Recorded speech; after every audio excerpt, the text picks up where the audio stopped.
look nice in my cave. He set a trap near the tree and waited. The parrot saw the trap. Instead of flying away, he said loudly, "Dear hunter, you can touch my body, but not my wisdom." Hunter was surprised. He asked, "What do you mean?" The parrot replied, "Wisdom is not in the wings or body. It is in my mind. You can trap me, but not my thoughts." Hunter was very ashamed. He understood the parrot's wise word and set him free. The parrot thanked him and said, "Kindness and understanding make you truly wise." Moral of the story: wisdom is greater than strength. Thank you for listening to my stories.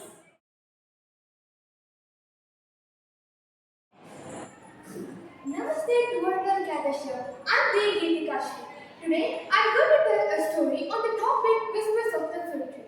Once upon a time in a small village nestled in a mountain, there stood a majestic fig tree named Kaida. For centuries, Kaida watched over the village. Its branches waved gently in the breeze. The villagers believed that Kaida possessed an ancient wisdom and would often sit at its bases, sharing the stories and their secrets.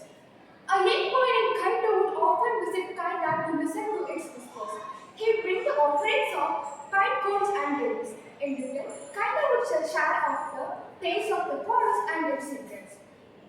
Kaito's friends would often tease Kaito, saying that the whisper of the tree was just the wind, but Kaito knew better.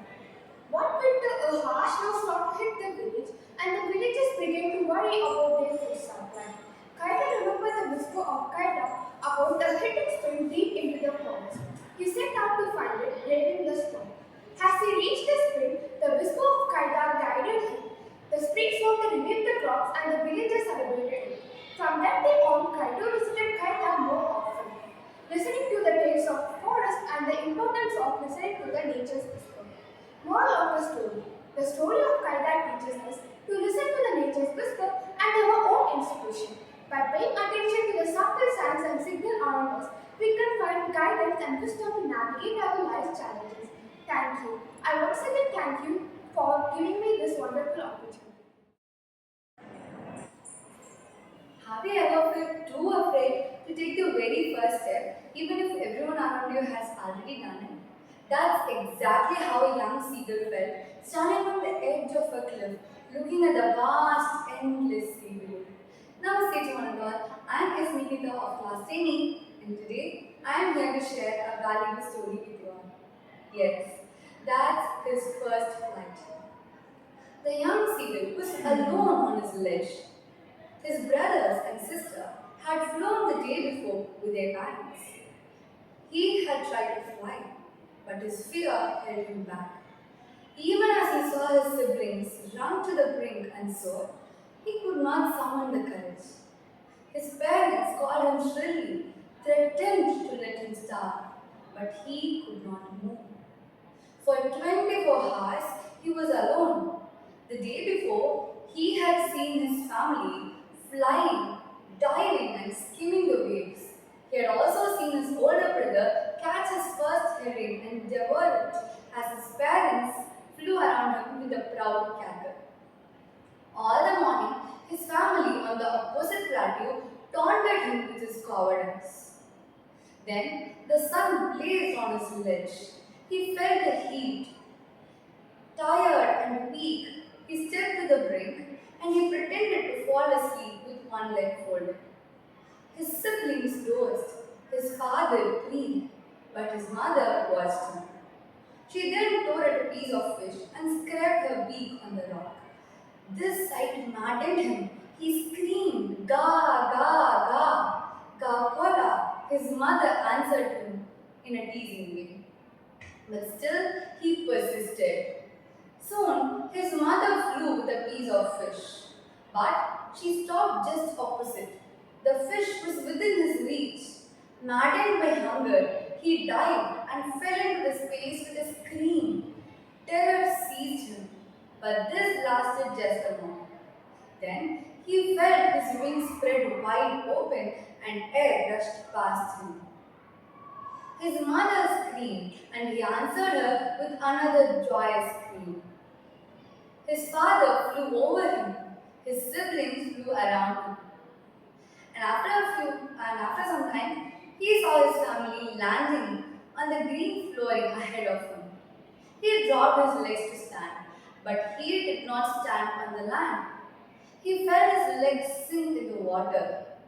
He attempted to rest, but as he had not eaten for more than 24 hours and he was exhausted by this strange exercise, he could not raise. His stomach touched the water, but then he sank no more. Slowly, he started to float. His family flew around him, and their beaks offered him scraps of dogfish. He had the first flight, and that's the end of the story. The reason why I have chosen this story is that I feel it relatable. In our life, we all face challenges and come across a lot of fears. Even I, from a very young age, have been afraid of so many things which others do with much of ease, like cycling. Let's break free from the fears which are holding us back from doing great things. Like the young seagull in the story, we often miss to realize the strength of our own wings, our true potential. It always seems hard until we do it. So, let's break free from the fears which are holding us back from doing great things and trust our own potential. Thank you so much for your time and patience. I'm C.Swarshika from class 11 and today I'm here to share a story that proves mothers are not just people, they are angels disguised as human. Okay, it was a busy Monday morning. My alarm was already screamed 3 times and I was still off asleep.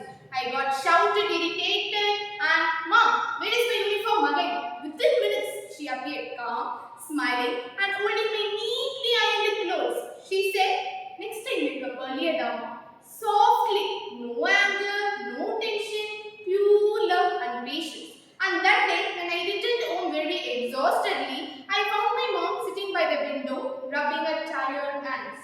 For the first time, I noticed the tiny scars, the wrinkles, the quiet fatigue, marks of years spent caring for everyone but herself. A small voice whispered in my heart, have I ever thanked her? But as usual, I stayed silent. A few days later, during English class, our teacher began explaining Mother's Day by J.D. Priestley. It was all about Mrs. Annie Pearson, gentle, loving mother who did everything for her family, yet they treated her as if she existed only to serve them. Until one day, with the help of her bold neighbor, Mrs. Fitzgerald, who spoke up for her and made her realize her worth to her family. When my teacher read those lines, something that made my throat tighten because my mother was my own Mrs. Pearson, soft-spoken, selfless, endlessly giving, but taken completely for granted. And that day, I couldn't even control my tears. I went near her and said, Mom, I'm really sorry. I never know how much you do for me. And she said, shh, it's okay, Dhamma. Mothers never expect apologies, only a little love. And that day I realized angels always don't have wings. They are warm hands, tired eyes, and they answer when we call them Amma. In today's world, we are all running behind success, right? Money, fame, job, etc., etc. But we are forgetting the very person who taught us to walk. We buy expensive phones to talk to the world, but we don't have 5 minutes to talk to our mother, right? We say we are earning for our happiness, but somewhere we have stopped making her feel loved. We might say, let us stay in a old age home, she might feel comfortable there, but remember, no old age home can ever replace a child's love, and no caretaker can ever replace a mother's warm hands. I am pretty sure about it. God can't be everywhere. That's why He created mothers.